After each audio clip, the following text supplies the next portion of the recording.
have you guys heard about a case in a small town in Australia that involves death cap mushrooms? 5 people sit down for lunch, and by the following day, 4 of them are in the hospital. 3 of them would later die, and one of them would end up fighting for their life in the hospital while waiting for a liver transplant.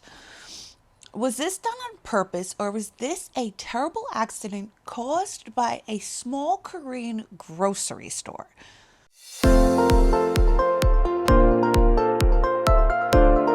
Hi guys, welcome back. Thank you so much for being here. It's so greatly appreciated. It truly is. Before we get started, let me give you my usual disclaimer. This video is for educational purposes only. Please do not take what I say as fact. Please always do your own research and come to your own conclusions.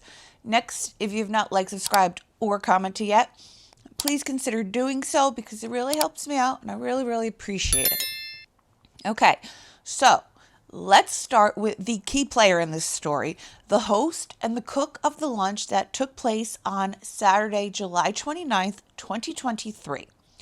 49-year-old Erin Patterson. Erin was born Erin Scudder in 1975 to parents Ian and Heather Scudder in the Melbourne suburb of Glen Waverley. She has one sister who's a geologist, and her mom, Dr. Heather Scudder, was a very well-respected professor at Monash University, where she taught 19th century adult literature. Along with this, Dr. Scudder would also write reviews on children's books, and she was pretty much considered an expert in her field. Erin's father would die in 2011 from cancer, and the family would spread his ashes along the beach. Dr. Scudder would also lose a very slow battle to cancer in 2019 at the age of 72. After her death, Erin and her sister would inherit this beautiful home on the South Pacific Ocean in a place called Eden. The girls would actually decide to sell it shortly thereafter for $900,000. Erin's incredibly wise real estate investments would allow her to build a beautiful home and be a stay-at-home mom later on in life, and give her the luxury of not having to worry about money. With her portion of the money, Erin would first buy this $931,000 villa in Mount Waverly, followed by this 3-bedroom home in Korumbura. Erin would end up meeting and later marrying a civil engineer from Gippsland by the name Simon Patterson, and the couple would go on to have 2 children together, 1 son and 1 daughter. Simon and Erin actually moved around quite a bit. They lived in Western Australia, where they ran a bookstore together. From there, they moved to a very rural and isolated place in Australia by the name Quinninup. And they then returned to the East Coast to a place called Korumbura, where they ran a newspaper business together that they called the Borough Flyer. Simon was very passionate about photography. It was actually one of his favorite hobbies. So I'm guessing this is the reason that Simon would take the pictures for the newsletter and Erin would do the proofreading and the editing. The Borough Flyer was previously run by Simon's parents, 70-year-old Gail and Don Patterson, before they decided to take over the reins. Gail and Don Patterson were born 2 months apart. They met as kids in the 70s, traveled the world as missionaries, and then married later on in life. The couple were described as loving, generous, and spiritual. The family of 4 would end up living in Erin's 3-bedroom home in Korumbura, while she was having her dream home built on the land she purchased in Leongatha. The home in Leongatha was said to have a 2-acre garden, its own creek, an abundance of wildlife, including koala bears at times. In the spring of 2022, Simon would suffer a severe and mysterious gastrointestinal disease. He ended up collapsing at his home, was rushed to the hospital, and he would end up being in a coma for 16 days. Then, after his release from the hospital, Simon and Erin would decide to go their separate ways. In June of 2022, a month after the incident, Simon would post about his experience on a Facebook group, saying, "My family were asked to come and say goodbye to me twice, as I was not expected to live." July 29th, 2023, a estranged wife of Simon invites him, his parents, and his aunt and uncle, Heather and Ian Wilkinson, over to her home for lunch. Heather and Ian Wilkinson were described as soulmates who did everything together. It is alleged that Erin wanted to rekindle things with her husband, but that Simon wasn't interested. It has been very heavily alleged that this is the purpose for the lunch, that it was to discuss their relationship. Because allegedly Simon's parents were not on board with the two rekindling. Uncle Ian was a pastor in Korambora, and he was supposed to be there as a mediator. So I'm not sure why Simon's parents, aunt, and uncle were invited to a dinner to rekindle Erin's marriage, but nevertheless, they were, and they attended. For unknown reasons, Simon decided to back out of the luncheon a few days prior. But he also says that he did not want to rekindle the relationship. So I don't know. On the menu that day was beef Wellington. For context, beef Wellington is prepared with a center-cut beef tenderloin, mixed mushrooms roughly chopped to make a paste, and all ingredients wrapped in a puff pastry. So, Erin Patterson, Don, and Gail Patterson, Gail's sister Heather Wilkinson, and Heather's husband Ian all sit down for lunch at Erin's Leongatha home on Saturday, July 29th, 2023. Erin and Simon's 12 and 14-year-old children were allegedly at the movies that day. I can't speak to whether or not the children were at the movies that day, or how they got there, or how they got home from there, or why they would want to be there, but I can say that they did not consume the beef Wellington on July 29th.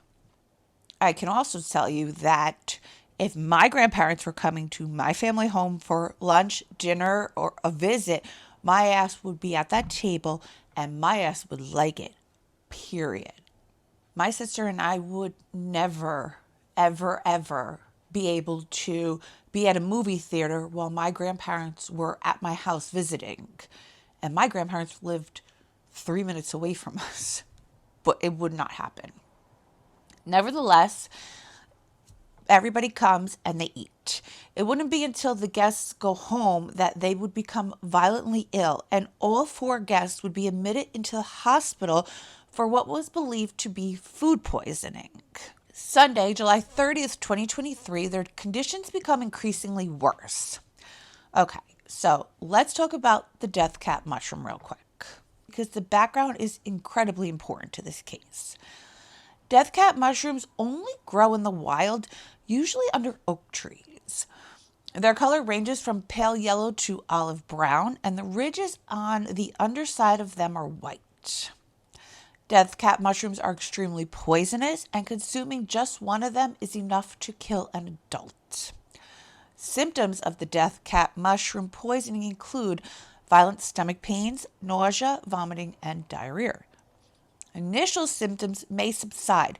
This is called the honeymoon period, but it by no way means that the person is cured or that the toxins have passed through their system. To the untrained eye, you would never be able to pick a death cap mushroom out of a crowd. But Erin had a very trained eye.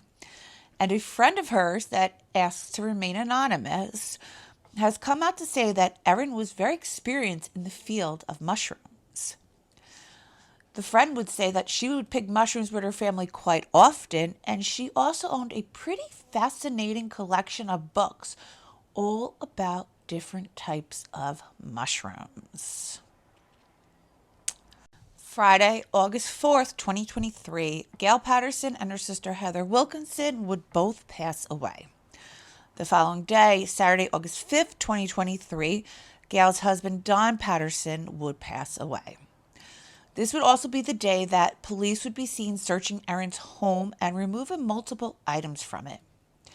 After the deaths of Gail, Heather, and Don, police came out to say that they believe the deaths were most likely a result of death cap mushrooms. They also said that Erin Patterson was a suspect because she was the person that prepared the meal, but also stressed that being a bad cook does not make someone a killer. Keep an open mind to this. It may be very innocent, but again, we just don't know. But it's really interesting. You know, the 4 people turn up, and 3 of them have passed away, with another one critical. So we just need to work through this. The testing, toxicology testing, there's a whole range of testing to be done, and that can take quite some time. And it's important that we get it right. The following day, 4 police officers were at Erin's home questioning her. Neighbors would come out to say that they heard loud wails coming from Erin Patterson during questioning. It's a tragedy what's happened. Can you tell us about the meal that you cooked? I'm so devastated by what's happened, by the loss of Don. Don is still in hospital. The loss of Ian and Heather and Gail. They were some of the best people that I've ever met. Gail was like... Take your time. Gail was the mum that I didn't have because my mum passed away 4 years ago. And Gail's never been anything but good and kind to me. And Ian and Heather were some of the best people I've ever met. They never did anything wrong to me, and I'm so devastated about what's happened. Can you tell us and the loss to the community and to the families and to my own children who've lost their grandmother. Can you tell us a bit more about the lunch? And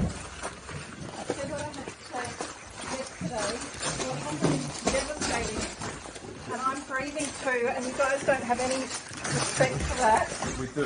We just need to try to understand more. Absolutely, you can. We just need to understand more what took place. What was served on that day. Erin, we just want to know what you told the police. Have you had any further contact today? You don't have any permission to be on my private property or to harass me. This kind of behaviour will send someone to drive off a bridge. Well, that's what you seem to be doing. You spoke yesterday about your relationship. Can you tell us that you had any further update today how Ian's going? Erin, how are you going? Are you okay? I'm going thanks for asking, and you guys aren't helping. Dean Thomas, who would be the detective heading the trial, would come out to say that Erin is a suspect because not only did she not die, she didn't even come close to dying. Erin claims that she did fall ill from consuming the lunch. According to her, she also felt sick just like her guests, and she also went to the hospital just like her guests. She claims that the hospital put her on a saline drip and administered liver protective drugs, along with keeping her there overnight. It's funny how, even if that's true, she's the only one that pretty much came out unscathed. Media outlets are saying that the hospital reported to them that Erin was not kept there overnight. Erin says that she purchased one set of mushrooms from a Korean market back when the family lived in the Corumbur home, but doesn't remember which store she purchased them at, only that they were bought at the Korean market. She says that when she moved from the home in Corumbur to the new home in Leangata, she brought the mushrooms with her. Doesn't that seem like an odd thing to put on your list of items to come with you during a move? It's like, I don't know. I would have just tossed them as opposed to packing them up and bringing them with me, but Erin says that she did. She goes on to say that she put the mushrooms in a dehydrator before adding them to the newly purchased button mushrooms that she bought from the store. She claims that after her guests arrived, she plated the meals, and after everybody chose their plate and was seated, she took what was left and sat down to eat with them. When asked what the meal was that she made, she refused to answer for quite a bit of time before finally admitting that it was beef Wellington. She claims that she dehydrated the mushrooms that were bought at the Korean market before adding them to the meal. August 4th, 2023, police would find the food dehydrator at the dump. She does admit that the dehydrator is hers, but she says that she threw it out months ago before admitting that that was also a lie. Tells police that she threw out the dehydrator after Simon accuses her of using that dehydrator to poison him because she said that she feared that she would lose her kids as a result of these claims. She also claimed that after she was released from the hospital, she fed the meal to her children, but scraped off the mushroom spread because they didn't like it, and then gave the leftover meat to the hospital to have a toxicologist look at it. So she got out of the hospital. Like, think about this, okay? You allegedly just got violently ill, okay? Your mother-in-law, father-in-law, and your husband's aunt and uncle are all in the hospital near death. And the only thing you all have in common is your beef Wellington, and you feed it to your kids? Even if you scraped off the mushroom paste, why on God's green earth would you feed that to your fucking children? Why would you not burn it? Who does something like that? Like, she just makes no sense. She makes no sense. Then she gives whatever meat was left to the toxicologist to look at. Police sources have told me the investigation has slowed because of the process of going through the toxicology evidence is a meticulous one. I'm also told it's likely Erin Patterson will be interviewed again by the homicide squad. But it wasn't the meat. Okay, so at this point, that is all that is currently known. But I will keep an eye on this case. So please like, subscribe, and hit the bell button. And hit the bell for updates on this story. If you guys are still here, thank you, thank you, thank you. I love you, and I appreciate you so, so, so very much. And until next time, stay safe out there.